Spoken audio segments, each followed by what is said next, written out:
Defocus মানে হয়ে গেছে না, ক্লিয়ার হয়েছে এবার ঠিক আছে। ওকে, আপনি খালি মোবাইলে নেন একটা ছবি, হ্যাঁ, যে ওনারা এই জায়গাটা ভিজিট করছে, ফাইন। রেস্ট্রিকশন থাকার কারণে পরবর্তীতে এখানে শিফট করে ওনারা এখানে আসে এবং একটা প্রিলিমিনারি এয়ার ড্রাফট রেস্ট্রিকশন হচ্ছে স্যার 45 মিটার 32 একর জায়গা আছে এবং 616 মিটার আমার রিভার মাউন্ট। এখানে যদি এখানে ড্রাফটও খুব ভালো আছে, তাই 11 এর উপরে আছে, অ্যালাউ এখানে 11 মিটার পর্যন্ত। আর সুবিধা হবে কি এখানে ক্যাপাসিটিও বাড়বে, ক্যাপাসিটি বাড়বে, যদিও 1.9 মিলিয়ন কিউ সেক্টরের প্ল্যান, বাট আমরা এই জায়গাটা দিয়ে দিলে এখানে হয়তো 1.5 মিলিয়ন আমরা করি। এখানে আমরা 650,000 কিউ 0.65 মিলিয়ন কিউ করতে পারবো। এবং আমরা যদি অন্য জায়গায় কিছু ওদেরকে অপশন দেওয়া আছে ওগুলো করি, তাহলে এপিএম এর যে স্টাডি ওরা 1.5 পর্যন্ত করতে পারবে ওদের ভেরি গ্রেট মানে টেকনোলজির মাধ্যমে। 1 মিলিয়ন কিউস প্লাস করতে পারবে। এখানে আমার মুখটা এদিকটা একটা বিশাল দেখলেন না, এই জায়গায় কিন্তু পুরো ট্রাক দাঁড়ায় স্যার, আপনার রাস্তা একদম কম না, এই জায়গায় আপনার ট্রাক টার্মিনাল করতে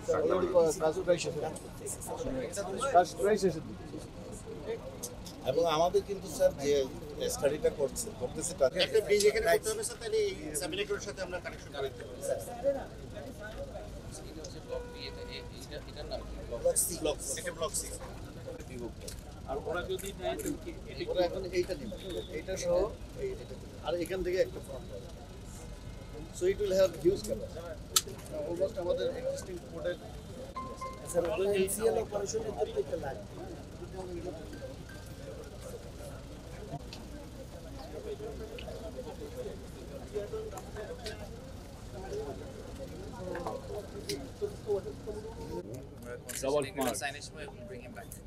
ওরা sir royal Haskoning, HR Wallingford দুটো কনসালটেন্ট অলরেডি এনগেজ করছে, ওদের আন্ডারে সাব কনসালটেন্ট হিসেবে সাবমিট।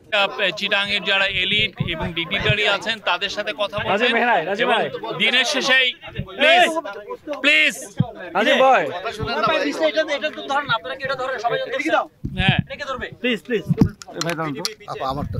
আর দিনের শেষে উনি একটা প্রেস কনফারেন্স করবেন 4টা 4:30টার দিকে। তো আমরা সবাইকে বলি আপনারা একটু ধৈর্য ধরে শুনেন, উনি এখন কথা বলবেন। Thank you. জি ঠিক আছে, থ্যাংক ইউ। আসসালামু আলাইকুম। আসসালামু আলাইকুম, সবাইকে ধন্যবাদ আসার জন্য। আচ্ছা, আমরা আজকে তো সারাদিন অনেকগুলো টার্মিনাল ভিজিট করব। তো আমার যেটা প্রাইমারি ম্যান্ডেট সেটা হচ্ছে ইনভেস্টমেন্ট, আপনারা যেটা জানেন, আর হচ্ছে জব ক্রিয়েশন বাংলাদেশের জন্য। তো আমি ইনফ্যাক্ট এই এপিএম এর যে ওদের যে হেডকোয়ার্টার নেদারল্যান্ডসে, ওখানে গিয়েছিলাম গত মাসে। তো এবং ওনাদের পোর্টের যে ওনারা তো বিভিন্ন দেশে পোর্ট অপারেট করেন, আপনারা জানেন যে ওনারা ওয়ার্ল্ডের সবচেয়ে one of the biggest port operators. তো ওনাদের যেই সিইও, তার নিচে চিফ ইনভেস্টমেন্ট অফিসার বলে একজন আছে, উনি আমার চাকরিটা আর কি ধরেন ওনার ওই কোম্পানির হয়ে করেন। তো ওনার সাথে আমার একটা ইন্টারাকশন হয়েছিল, আমি ছোট্ট করে গল্পটা একটু বলি। সেটা হচ্ছে যে উনি বলছিলেন যে ওনার ছেলে এবং তার বন্ধুরা তাকে জিজ্ঞেস করছিল যে আপনি কি চাকরি করেন, মানে আপনি হোয়াট ডু ইউ ডু। তো উনি বলেছেন যে আমি এরকম বড় একটা পোর্ট কোম্পানির চিফ ইনভেস্টমেন্ট অফিসার। তো এইটা তো আমাদের জেনজির জন্য এটা ইম্পর্টেন্ট না যে আপনি একটা পোর্ট কোম্পানির বড় অফিসার। তো বলছে যে না, তবে আপনি অ্যাকচুয়ালি মানুষের জন্য কি করেন।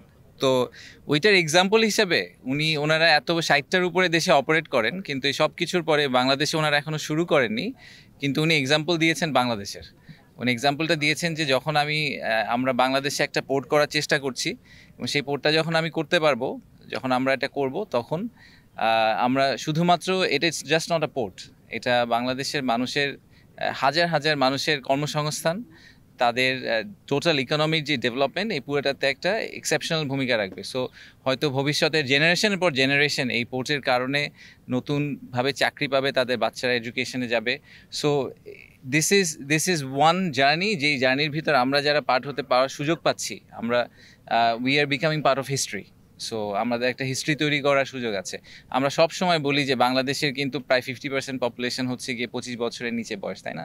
সো এটা এত ইউনিক, আপনি পৃথিবীর আর কোনো দেশে এই পপুলেশন পাবেন না। তো তাদের ভবিষ্যৎ যে ভালো হবে সেটাকে এনশিওর করার কিন্তু একমাত্র উপায় হচ্ছে আমাদের দেশকে একটা ম্যানুফ্যাকচারিং হাব করা, এবং সেটার জন্য port capacity is very important. তো আমার সাথে ওনাদের যে কথা হয়েছে সেখানে প্রাইমারি যেটা ওনাদের অ্যাসেসমেন্ট সেটা হচ্ছে যে এখানে এই পোর্টটা করতে এটা একটা obviously state of the art এবং গ্রিন একটা পোর্ট হবে, এবং এই গ্রিন পোর্টটা করতে ওনাদের রাফলি $800 মিলিয়ন মতো লাগবে। এই পুরাটাই এফডিআই হিসাবে বাংলাদেশে আসবে, এখানে কিন্তু সরকার কোনো 1 টাকাও দিচ্ছে না, এবং পুরাটাই ওনারা বিদেশ থেকে ফরেন ডিরেক্ট ইনভেস্টমেন্ট হিসেবে আনবে। কনটেক্সট হিসেবে বলি, আপনারা জানেন যে বাংলাদেশের এফডিআই নাম্বারটা কিন্তু খুবই ছোট। আমাদের যেটা জেনুইন ট্রু এফডিআই যেটাকে আমরা বলি যে একুইটি হিসেবে যে নাম্বারটা ঢোকে সেই নাম্বারটা কিন্তু প্রতি বছরই আমাদের 400, 500, 600, 700 মিলিয়নের বেশি আসে না। তো এই একটা প্রজেক্টে যদি আমাদের $800 মিলিয়ন এফডিআই আসে এবং এপিএম এর মতো একটা ভালো কোম্পানি থাকে, সেটা আমাদের দেশের ইকোনমির জন্য এবং ওভারঅল আমাদের ফাইন্যান্সিয়াল হেলথের জন্য is very very crucial. So আমরা এই জন্য সরকার থেকে চেষ্টা করছি যে আমাদের লং টার্ম ভিশন বা অ্যাম্বিশনের সাথে এটা aligned. At the same time এই কোম্পানিটা গ্লোবালি খুবই ওয়েল রেপুটেড, তাদের অপারেশনাল এক্সপিরিয়েন্সও খুব ভালো, তারা ওই নলেজটা নিয়ে আসবে, তারা গ্রিন পোর্টের কনসেপ্ট নিয়ে আসবে বাংলাদেশে, এবং আমাদের আশা হচ্ছে যে এর মাধ্যমে অনেক মানুষের কর্মসংস্থান হবে, এবং অ্যাট দ্য সেম টাইম আমাদের যে ওভারঅল এফডিআই নাম্বারটা সেই নাম্বারটাতে একটা সিগনিফিক্যান্ট স্পাইক হবে। সো এই কারণে আমরা আর কি এই প্রজেক্টটাকে খুবই সিরিয়াসলি, খুবই ডেডিকেটেডলি ট্র্যাক করার চেষ্টা করছি। বিরা থেকে ট্র্যাক করার মূল কারণ হচ্ছে ইনভেস্টমেন্টের পিসটাতে। সো আপনারা প্রায়ই দেখবেন যে আমরা হয়তো এটা নিয়ে কথাবার্তা বলবো, কারণ আমরা ওনাদের সাথে খুব কাছাকাছি একসাথে কাজ করার চেষ্টা করছি। ধন্যবাদ। এপিএম মানে হচ্ছে এপি মুলার মার্কস, আপনারা জানেন। Thank you. আমরা কি একটু আমরা প্রেস কনফারেন্স প্রেসে করবো তো আবার তখন এখানে আমরা 2টা কোশ্চেন নেই। হ্যাঁ বলেন। একটু প্রাসঙ্গিকভাবে, কারণ কিছু মানুষকে পেলে আসবে টার্মিনাল যাবেন, আমরা তাড়াতাড়ি বলেন না। একটা কোশ্চেনটা হচ্ছে, আমরা যতটুকু জানি যে চট্টগ্রাম বন্দরের যে এনসিটি, সেই এনসিটিতেও আমরা আপনার বিদেশি অপারেটর আনার জন্য সিঙ্গেল বুমের যে গেন্ট্রি কেনগুলো আছে এগুলোর ক্যাপাসিটি হচ্ছে ঘন্টায় সর্বোচ্চ 30 বক্স বা কন্টেনার। এখন সেখানে হয় 20 বা 22 সর্বোচ্চ। যদি বিদেশি অপারেটর আসে সেই জায়গায় এর চেয়ে বেশি ক্যাপাসিটি বাড়ানোর বা প্রোডাক্টিভিটি বাড়ানোর আর কোনো অপশন নেই কি আপনার কাজ করতে? সবচেয়ে বড় ঘাঁটি ইসাগা ঘাঁটি, এটার একটা নিরাপত্তার ব্যাপারটা নিয়ে কথাবার্তা হচ্ছে। এই দুটো বিষয় আপনারা কনসিডার। দেখেন, আমাদের যেহেতু আমাদের এই পুরা লং টার্ম অ্যাম্বিশন যেটা, যে বাংলাদেশকে আমরা গ্লোবাল ফ্যাক্টরি বানাতে চাই, সেটার সবচেয়ে প্রাইমারি ফ্যাক্টর কিন্তু হচ্ছে, বা সবচেয়ে বড় ইনগ্রেডিয়েন্ট হচ্ছে পোর্ট ক্যাপাসিটি। পোর্ট ক্যাপাসিটি না থাকলে আপনি কিছু করতে পারবেন না, এটা তো আমরা সবাই জেনারেলি এগ্রিড। এবং যেহেতু আমাদের পোর্ট ক্যাপাসিটি লিমিটেড, আমাদের পোর্ট ক্যাপাসিটি কিন্তু শুনে মনে হয় যে আমরা 6 গুণ করে ফেলবো, বাট সেই 6 গুণ করার পরেও আমরা ভিয়েতনামের ধারের কাছেও যাব না। ভিয়েতনামে টোটাল 44 পোর্টস, আমাদের এখানে হবে হচ্ছে গিয়ে 5টা বা 6টা পোর্ট, রাইট? মাতার বাড়ি ধরে যদি আপনি হিসাব করেন, মংলা ধরে হিসাব করেন। সো পোর্ট ক্যাপাসিটি আমাদের স্টিল লিমিটেড। তো এই লিমিটেড পোর্ট ক্যাপাসিটিতে আমাদেরকে মোস্ট এফিশিয়েন্ট এবং বেস্ট ওয়েতে পোর্ট ম্যানেজ করতে হবে। তো বেস্ট ওয়েতে পোর্ট ম্যানেজ আপনি কীভাবে করবেন? বেস্ট অর্গানাইজেশন দিয়ে করাবেন, রাইট? তো ওয়ার্ল্ডের যারা টপ পোর্ট অপারেটর তাদেরকে আনার আমাদের মূল উদ্দেশ্য হচ্ছে যে আমাদের যেহেতু আমাদের ল্যান্ড লিমিটেড, আমাদের ক্যাপাসিটি লিমিটেড, সেই লিমিটেড ক্যাপাসিটিকে যাতে আমরা বেস্ট ইউটিলাইজ করতে পারি। ঠিক আছে? সো এই এফিসিয়েন্সির কথা যে আপনি বলছেন, আমি এক্সপার্ট না, আমাকে পোর্ট চালাতে দিলে এই পোর্ট ফেল করবে, কিন্তু যারা এক্সপার্ট তাদেরকে দিয়ে চালাতে দিলে আমি প্রিটি কনফিডেন্ট যে এখানে প্রোডাক্টিভিটি এফিসিয়েন্সি বাড়ানো সম্ভব। আর নিরাপত্তার ব্যাপার আপনি যেটা বললেন, দেখেন আমাদের নেইবারিং কান্ট্রি ইন্ডিয়া পাকিস্তানের কথা যদি বলি, এই সবাই অনেকে ডিপি ওয়ার্ল্ড নিয়ে অনেক কথা বলে। ডিপি ওয়ার্ল্ড ইন্ডিয়াতে 5টা পোর্ট চালায়, পাকিস্তানে 1টা পোর্ট চালায়, আরও তারা 60-70টা দেশে পোর্ট চালায়। In fact majority of the global port operators তাদের নিজেদের দেশে হয়তো 1-2টা পোর্ট চালায়, কিন্তু গ্লোবালি তারা আরও 60-70টা দেশে পোর্ট চালায়। তো কারোই সিকিউরিটি কনসার্ন হয় না, আমাদেরই খালি সিকিউরিটি কনসার্ন হয়ে যায়। এটা দ্যাটস আনফর্চুনেট। আমার মনে হয় যে I have a lot of trust in Bangladesh navy. আমি শিওর যে ওনারা জানেন যে আমাদের যে নেভাল সিকিউরিটি বলেন বা ম্যারিটাইম সিকিউরিটি, ওটা কীভাবে ওনাদেরকে হ্যান্ডেল করতে হবে। ওনারা তো আমাদের সমুদ্র পাহারা দিচ্ছেন এবং খুব ভালোভাবেই দিচ্ছেন, এবং খুবই লিমিটেড নাম্বার অফ ভেসেলস দিয়ে করছেন। সো আমি প্রিটি শিওর যে দেশের ন্যাশনাল ইন্টারেস্ট, কমার্শিয়াল ইন্টারেস্ট ওনাদের পক্ষে ম্যানেজ করা খুবই সম্ভব হবে, এবং ওরা ওটা খুব ভালোভাবে করতে পারবেন। সো আমি এটা নিয়ে একেবারেই বলতে না। Thank you. Thank you. APM sir, APM মানে হচ্ছে এপি পোলার।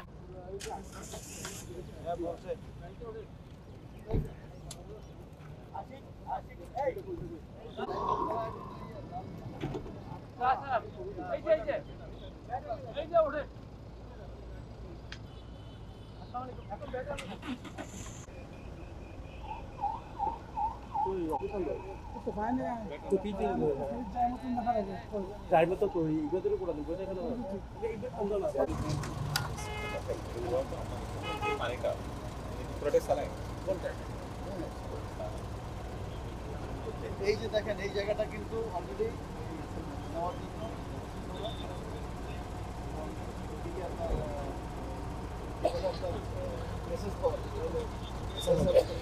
ওরা নেওয়ার জন্য খুব ইয়ে করছে বসুন্ধরা কিছু নেওয়ার পরে ডিসি আবার ওগুলো প্লেস করে রাখছে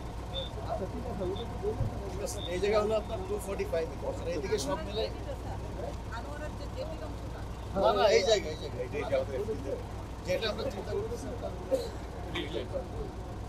this is the best place কারণ এখান থেকে এখন জেটি করা যায় আমরা এই স্যার ওয়েলিং যে একটা ইয়ে করা স্টাডি এখানে আপনার সুন্দর জেটি করা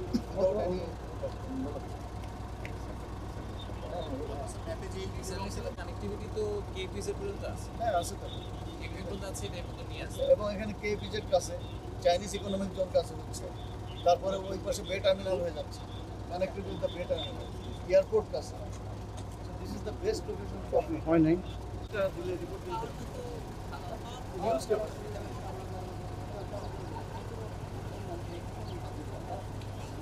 ওই পাশে আমরা একটু দেখলে সুন্দর দেখা কেমন ইন্টারনেট আসতে পারে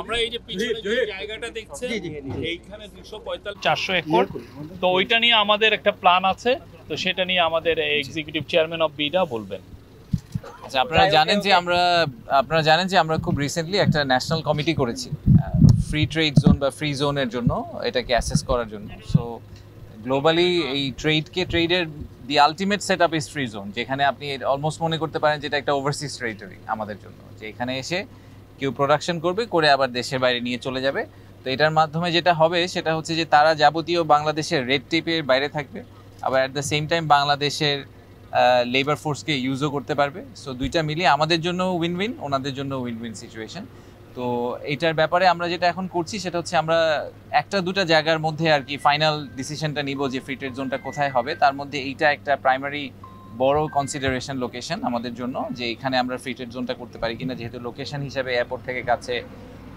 কাছে পোর্ট কানেক্টিভিটি আছে তো এই ন্যাশনাল কমিটি যেটা আছে তারা কিছু গ্লোবালি যারা বড় বড় ফ্রি ট্রেড জোন অপারেটর আছে তাদের সাথে কথা বলছে তারা নিজেরাও অ্যাসেস করছে করে তারা ফাইনালি আমাদেরকে একটা রেকমেন্ডেশন দিবেন যে ফ্রি ট্রেড জোনটা এক্স্যাক্টলি কোথায় হলে সবচেয়ে ভালো হয় তার মধ্যে এটা একটু one of the preferred locations তো সেটা যদি হয়ে যায় তারপরে আমরা খুব দ্রুত এই কাজটা সম্পন্ন করার চেষ্টা করব আমরা চেষ্টা করব যে এই বছরের শেষের নাগাদ অ্যাটলিস্ট আমরা একটা মাইলস্টোন প্রোগ্রেস বা এমন একটা পজিশনে চলে যেতে চাই যেখানে আমাদের লোকেশন ডিসিশন হয়ে গেছে অপারেটর কে হবে ডিসিশন হয়ে গেছে এবং আমরা কত দিনের মধ্যে ফ্রি ট্রেড জোন চালু করতে পারবো এটার ব্যাপারে খুব ক্লিয়ার একটা আমাদের রোডম্যাপ বা টাইমলাইন রেডি হয়ে গেছে সো সেটাই হচ্ছে আমাদের টার্গেট এবং যদি ফ্রি ট্রেড জোন আমরা আসলে করতে পারি তাহলে this will be a game changer for Bangladesh absolutely a game changer so we are really looking forward to it thank you একটা প্রশ্ন প্রতিবেশী দেশে যে উত্তাপ চলছে এটা আমাদের বিনিয়োগে কোনো ইমপ্যাক্ট করবে না এই আলাপ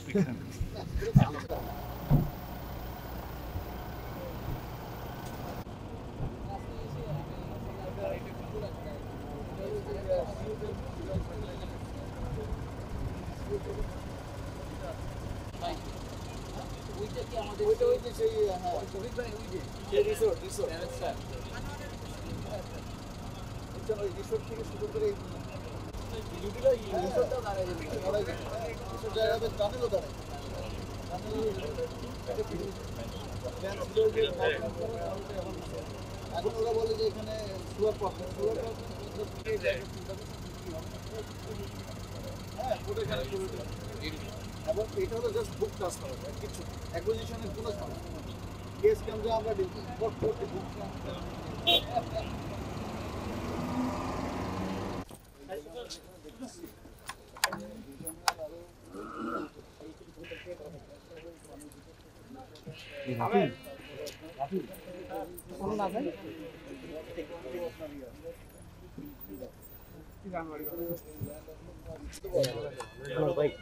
We started this project in 2007.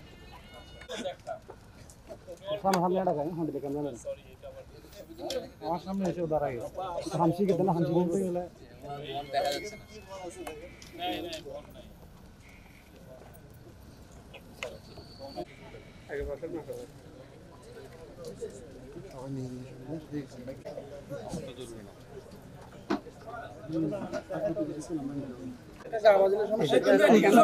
এইদিকে দেখে নেব এই চ্যানেলগুলো কুতুবদিয়া চ্যানেল যেটা বলে এই চ্যানেল এই জায়গাটা দ্বীপ বেশি জাহাজ এদিক দিয়ে আসবে এসে স্যার এই জায়গাটা এটা হচ্ছে আমাদের কর্ণফুলীর যে মুখটা আমাদের মোহনাটা স্যার এই চিটাগাং পোর্ট এই জায়গাটা হচ্ছে চিটাগাং পোর্ট আর আমরা বে টার্মিনাল স্যার এই কোনো পাকে যাচ্ছি না স্যার এই জায়গাটাকে বলে আলফা অ্যাঙ্করেজ দেখতে পাচ্ছি সেটা ন্যাচারালি হয়েছে প্রায় 100 বছরের উপর 1 থেকে 150 বছর ধরে এবং এটা আমরা টেস্ট করে দেখছি এটা খুবই স্টেবল তো আমাদের বে টার্মিনাল বেনিফিট কি আমরা একটা ন্যাচারাল জিনিসটা ব্রেক করার কারণ কি এই প্রথম এই পাতার বাড়ি ছাড়া আমরা প্রথম একটা পোর্ট করছি যেটা হচ্ছে সরাসরি সিএল আমরা চিটাং পোর্টও সি এর সাথে কানেক্টেড বা চিটাং পোর্টও হচ্ছে নেক্সট প্রয়োজন নেই 24/7 আমরা জাহাজ আনতে পারবো সবথেকে বড় কথা আমরা অলরেডি মাদার ভেসেলগুলো চিটাং পোর্টে অলরেডি আসতেছে কিন্তু আনফরচুনেটলি ব্যারিয়ারের কারণে গুপ্তা ব্যান্ডের কারণে হচ্ছে 280 থেকে 300 মিটার এটা প্রায় ডবলের থেকেও বেশি বে টার্মিনাল আসলে আর যদি আমি কিছুই পারবে ন্যাচারাল বেড়ে 24 ঘন্টা আসতে পারতেছে আর এই কোনটা পাওয়াটা যেটা আছে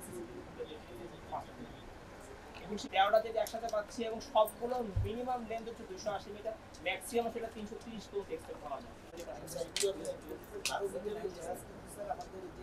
এটাও আছে আমাদের কাছে একটা বিরাট যে সুবিধা হচ্ছে স্যার একটা তো আমরা স্যার $45,000 সেভ করি আর ডেফিনিশন একটা বিরাট সুবিধা আছে সেটা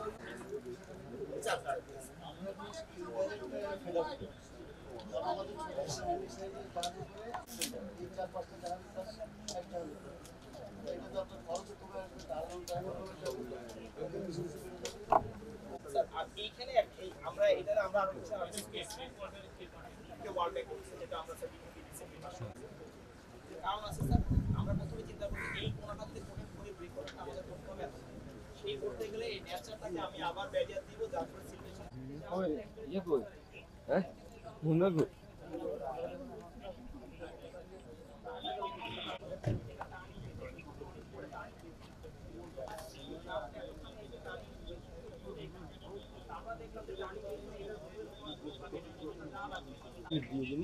রাখেন না নিবনি আসেনি তো সারাদিন স্যার সাথে সমস্যা নাই আমরা যাওয়ার আগে সব বুঝাই দিব সমস্যা নাই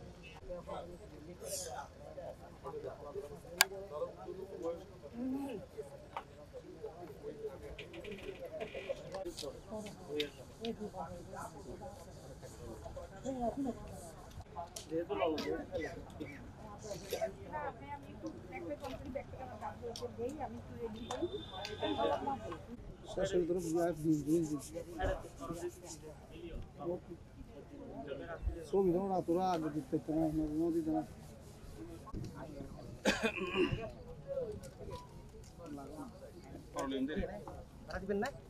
এটা শেষ ভাইয়া ভাইয়া বড় ভাইয়া বড় ভাইয়া বড় ভাইয়া একটু যদি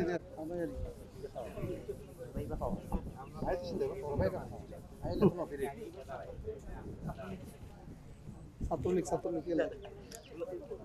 ধরো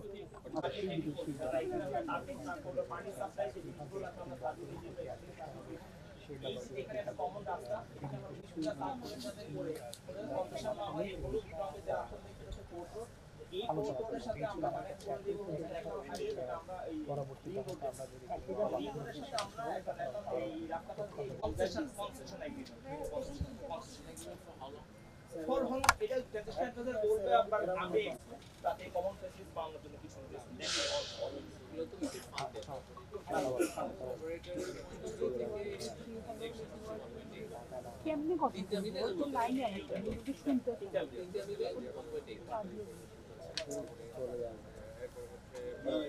অনেক বড় প্রকল্প হাতে নেওয়া হচ্ছে যার কারণে যে বিদেশি সেটাও স্যার আবার অনেক সে কমে আসবে অনেক দিনের যেটা মানুষ আসলে ডিসটেন্সটা অনেক কম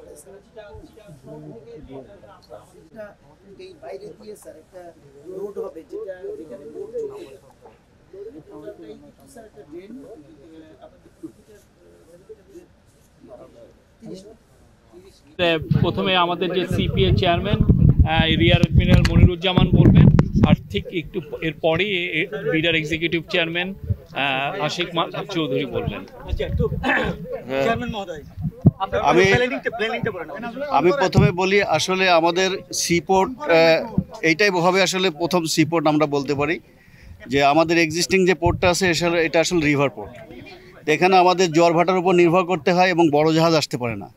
এখানে আজকে একটা জাহাজ আমি দেখলাম, এখানে 13.9 মিটার ড্রাফট।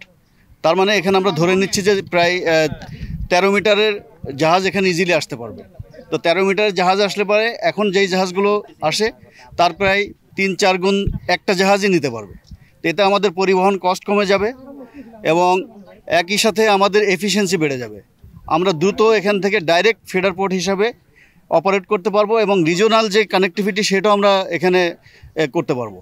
এখন যেটা সিঙ্গাপুর হয়ে যায় তখন হয়তো আমরা এখান থেকে ডাইরেক্ট শিপিং করতে পারবো এখানে আশেপাশের দেশগুলোতে, ইভেন ইউরোপ আমেরিকাতে। তো এইটা আমাদের জন্য একটা যুগান্তরকারী একটা উন্নতি হবে। আর মোস্ট ইম্পর্টেন্ট কথা হলো যে আমাদের এখন কর্মসংস্থান দরকার। তো এই জায়গা ডাইরেক্ট আমাদের হলো প্রায় 15,000 লোকের কর্মসংস্থান হবে, 25,000 লোকের কর্মসংস্থান হবে এবং ইনডাইরেক্ট এটার সাথে আরও অনেক আসবে, প্রায় লক্ষাধিক মানুষের কর্মসংস্থান হবে। এটা আমাদের জন্য অত্যন্ত গুরুত্বপূর্ণ, বিশেষ করে আমাদের নতুন জেনারেশনের জন্য। ঠিক আছে, তো এই আর কি। আমাদের এখানে 4টা টার্মিনাল আমাদের প্ল্যান। ইনিশিয়ালি আমাদের 3টা অ্যাপ্রুভ হয়েছে, যেটা আমরা করব।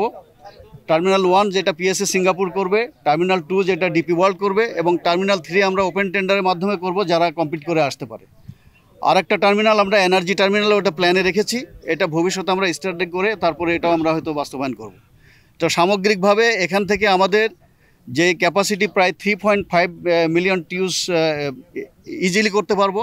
এটা হয়তো 4.5 উপরেও চলে যাবে যদি আমরা এখানে আরও অফডক এন্ড অন্যান্য ফ্যাসিলিটিসগুলো করতে পারি এবং যে মোডাল কানেক্টিভিটি এগুলো আমরা যদি করতে পারি তাহলে আমাদের ক্যাপাসিটি আরও অনেক বেড়ে যাবে।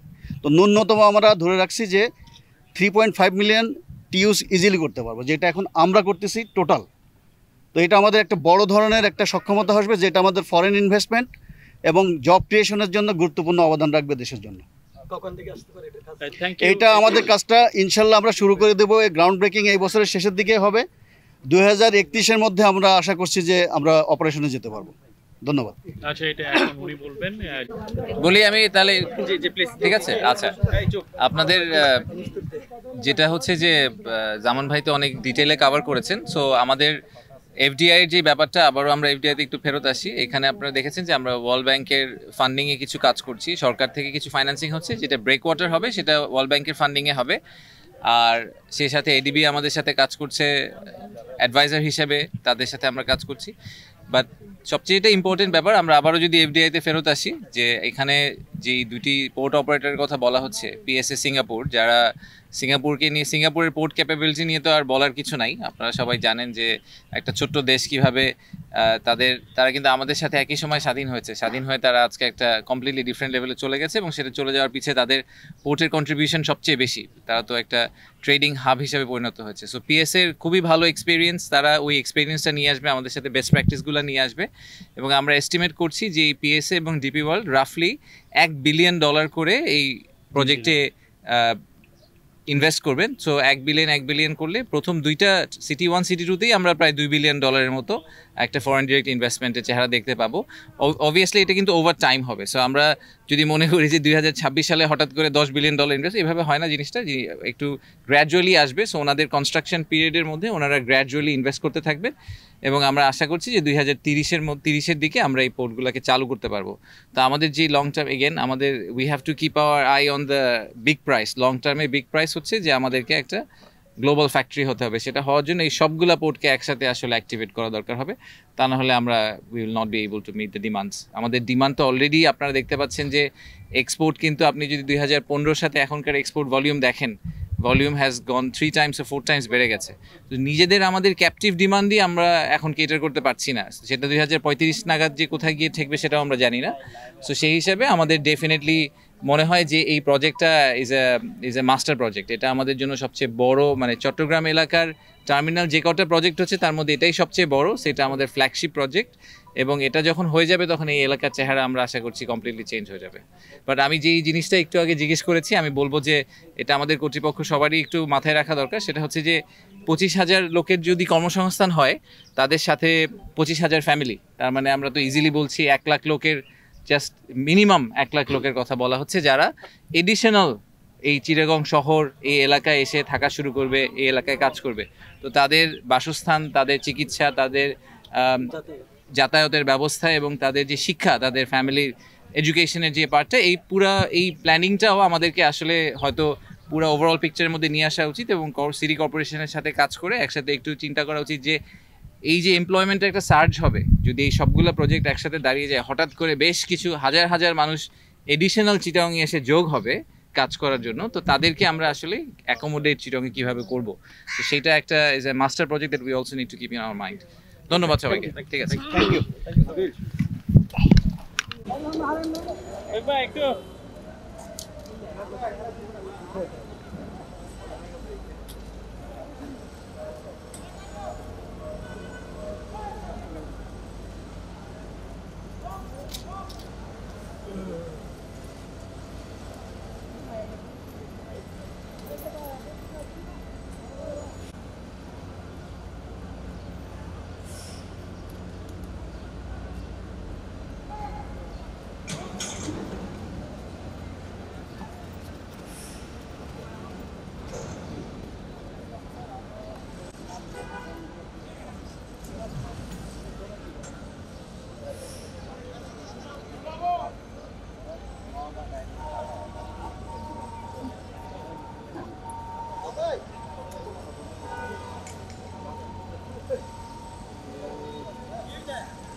মালেরে মাল, মালেরে মাল।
স্যার আমি এটা চিন্তা করছি স্যার এটা উঠে নিক না স্যার আরে উঠে করা ওদের কাজ করবো না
ঢাকা কেন্দ্রে পারপাস সাফ করা আমাদের কাজ না স্যার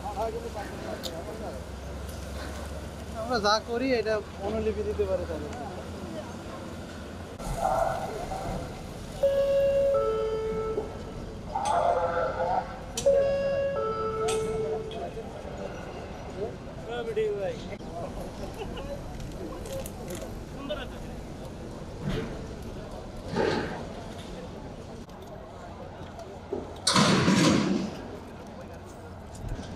কি রে ভাই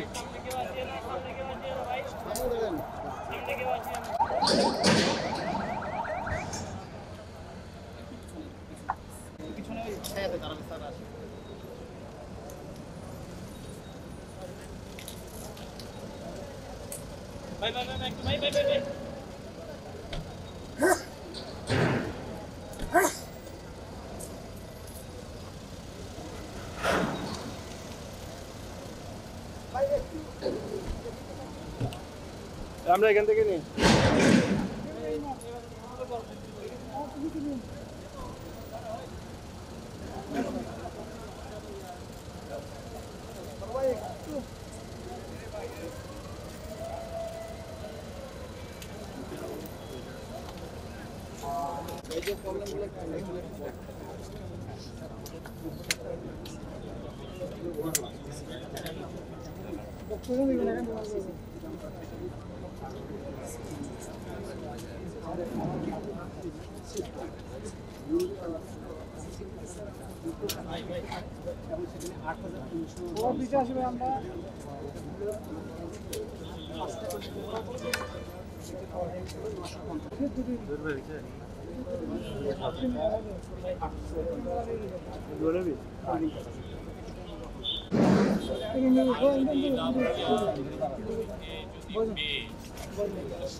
আপনি আমাকে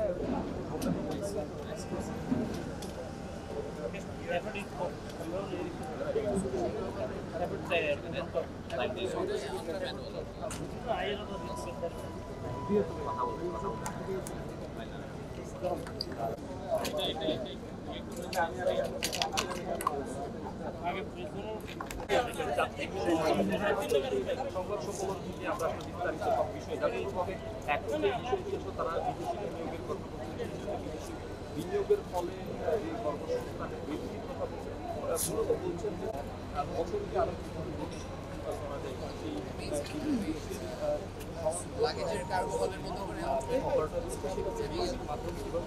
পিছনে যাও না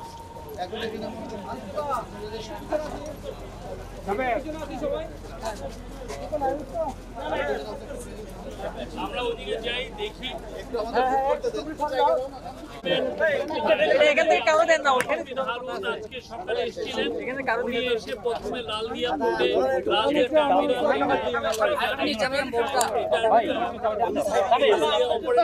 আমরা এপি মুলার মার্কসের সাথে কথা বলছি ওয়ার্ল্ডের ওয়ান অফ দ্য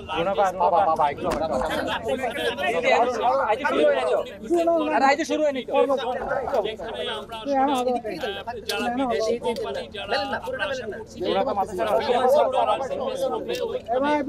যারা গুডস এনে ওইখানে তৈরি করে সেটা বিদেশে রপ্তানি এরপরে উনি আসেন হচ্ছে বে টার্মিনালে উনি এখন আসছেন এনসিটিতে নিউমোরিং কন্টেনার টার্মিনাল। তো আজকে এইটার মাধ্যমে ওনার এই যে চিরাং পোর্ট সফরটা শেষ হবে। তো এরপরে উনি দুপুরে চিটাংয়ের যারা এলিট পিপল আছেন, যারা ডিগনিটারি আছেন, তাদের সাথে কথা বলবেন এবং 4টা সাড়ে 4টার দিকে উনি একটা প্রেস কনফারেন্স করবেন। তো এখন এই এনসিটির উপরে উনি একটু কথা বলবেন। ধন্যবাদ ধন্যবাদ সবাইকে আবার আসার জন্য। তো দেখেন অন্য যেগুলো জায়গাগুলোতে আমরা গিয়েছি ওগুলোতে তো এখনো কিছু হয়নি, এখানে অলরেডি একটা কর্মযজ্ঞ চলছে। সো এটার থেকে আমাদের একটা it gives us an imagination. এটা কিন্তু আমরা বারবার বিভিন্ন জায়গায় ঘুরছি, আমরা ইমাজিন করতে পারছি না হয়তো যে আসলে চিটাগং আগামী 5 বছর পর দেখতে বা 10 বছর পর দেখতে কিরকম হতে পারে। একটা জিনিস একটু মাথায় রাখতে হবে যে এই বাংলাদেশের ফুল অ্যাম্বিশনটার মধ্যমণি হচ্ছে চট্টগ্রাম। হ্যাঁ, আমাদের যেটাকে আপনি মাস্টার প্ল্যান বলেন, অ্যাম্বিশন বলেন, যাই বলেন, আমরা বাংলাদেশকে যেখানে নিয়ে যাওয়ার কথা ইকোনমিক্যালি চিন্তা করছি সেটার সবচেয়ে সেন্টার পিস হচ্ছে গিয়ে চট্টগ্রাম। এবং চট্টগ্রামের এই সেন্টার পিসটার একটা অংশ আমরা এখানে দেখতে পাচ্ছি। এই পোর্টটা আরো এফিশিয়েন্ট হবে, সাথে আরো অনেকগুলো পোর্ট দাঁড়িয়ে যাবে, and Chittagong will become basically the true commercial hub, যেটা আমরা সবসময় বলে আসছি যে ঢাকা হচ্ছে গিয়ে পলিটিক্যাল ক্যাপিটাল, ঢাকা হচ্ছে গিয়ে আমাদের ফাইন্যান্সিয়াল ক্যাপিটাল, বাট আমাদের কমার্শিয়াল ক্যাপিটাল সেটা হবে চট্টগ্রাম, এবং এই ট্রেডের কারণেই হবে। তো আমি আশা করছি যে এই কর্মযজ্ঞ আরও বাড়বে, আরও এফিশিয়েন্ট হবে। আমি একটু আগে আলাপ করছিলাম যে আমি ফরচুনেটলি আমার একটা সুযোগ হয়েছিল গত মাসে দুবাইতে যে জেবেল আলী পোর্ট আছে, ওয়ার্ল্ডের one of the largest free trade zone, সেখানে যাওয়া। তো সেখানে এই ক্রেনগুলো এরকমই ক্রেন অপারেট করে, কিন্তু আরেকটু অ্যাডভান্স টেকনোলজি। সেখানে ইনফ্যাক্ট আমি দেখেছিলাম যে একজন ওনাদের এখন তো female workforce is also deeply into আপনার এই ইন্ডাস্ট্রিতে। তো ওখানে পোর্ট অপারেটর যারা ওনারা একটা কন্ট্রোল রুমে বসেন, ওটা আসলে এখানে না, ওই ক্রেন অপারেটররা বসেন ভিতরে একটা অফিস রুমে, ওখানে জয়স্টিকের মতো করে ওনারা। এবং ইনফ্যাক্ট আমার সাথে যা দেখা হয়েছিল উনি একজন ভদ্র মহিলা, তো উনি এই ক্রেন অপারেট করেন। তো ওখানে ওরকম একটা এসি রুমে বসে উনি এরকম কন্ট্রোল রুমের মতো করে বসে ক্রেনগুলো অপারেট করেন। Very advance technology. এবং একটু আগে আমরা আলাপ করছিলাম যে এখানে আমরা 3টা বা 4টা পর্যন্ত রাখতে পারি কন্টেইনার, একটার উপরে একটা। ওখানে ওনারা জায়গা স্পেস সংকুলনের জন্য ওনারা এখন 16টা পর্যন্ত একটা টেকনোলজি, একটা স্ট্রাকচার দাঁড় করানোর চেষ্টা করছেন, যেখানে up to 16 containers can be put one over the other.